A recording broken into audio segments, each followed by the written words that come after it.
ഇന്ന് എൻ്റെ ഒരു കുഞ്ഞ് വൈകുന്നേരം ആയാലോ. ഏത്തപ്പഴം ഉണ്ടായിരുന്നത് നല്ലോണം അങ്ങ് പഴുത്ത് പോയിട്ടുണ്ടായിരുന്നു കേട്ടോ. എങ്കിൽ പിന്നെ പിള്ളേർ സ്കൂൾ വിട്ട് വരുമ്പോഴത്തേക്കും പഴംപൊരിയാക്കി വെക്കാമെന്ന് വിചാരിച്ചു കേട്ടോ. അപ്പോൾ ഏകദേശം അവർ വരാൻ സമയമായിട്ടുണ്ട്. എങ്കിൽ പിന്നെ പാലും കൂടി ആ കൂടത്തിൽ അടുപ്പത്ത് വെച്ചേക്കാമെന്ന് വിചാരിച്ചു. അപ്പോൾ വേഗം വേഗം പഴംപൊരി ഉണ്ടാക്കിക്കൊണ്ടിരിക്കുകയാണ് കേട്ടോ. പഴംപൊരി ഇങ്ങനത്തെ ഐറ്റംസൊക്കെ പിള്ളേർക്ക് ഭയങ്കര ഇഷ്ടമാണ് വൈകുന്നേരം വരുമ്പോൾ കഴിക്കാനായിട്ട്.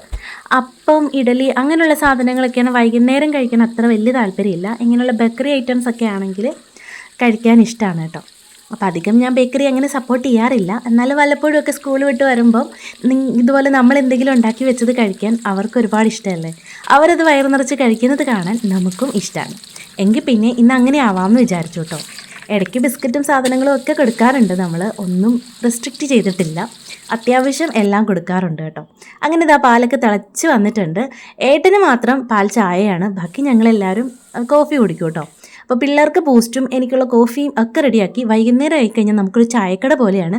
ഒരാൾക്ക് ചായ, ഒരാൾക്ക് കോഫി, ഒരാൾക്ക് ബൂസ്റ്റ്, അങ്ങനെയാണ് കേട്ടോ. അപ്പോൾ ഞാനിതൊക്കെ റെഡിയാക്കിക്കൊണ്ടിരിക്കുന്ന സമയം കൊണ്ട് പിള്ളേർ സ്കൂൾ വിട്ട് വന്നു. അപ്പോൾ അവർ വേഗം ഫ്രഷായി വരുന്ന സമയം കൊണ്ട് ഞാൻ അതെല്ലാം സെർവ് ചെയ്തിട്ടുണ്ട് കേട്ടോ. അപ്പോൾ ബാഹുബലി എത്ര കണ്ടാലും അച്ഛനും മക്കൾക്ക് മതിയാവില്ല. അവരവിടെ നിന്ന് സിനിമയൊക്കെ കണ്ട് കാപ്പ കുടിക്കുകയാണ്. അപ്പോഴാണ് ഏട്ടൻ കൊണ്ടുവന്നിട്ടുണ്ടായിരുന്ന മക്കാഡാമിയ, അങ്ങനെ എന്തോ ആണ് എൻ്റെ പേര്. നമ്മൾ കീട്ട് തുറന്ന് ആ ഉള്ളിലെ സീഡ് എടുത്ത് കഴിക്കുന്നത് അത് തന്നെ. അപ്പോൾ മക്കൾക്കൊന്നും ഇഷ്ടമുണ്ടായിരുന്നില്ല. അതുകൊണ്ട് ഞാൻ തന്നെ കഴിച്ച് തീർക്കായിരുന്നു കേട്ടോ അത്.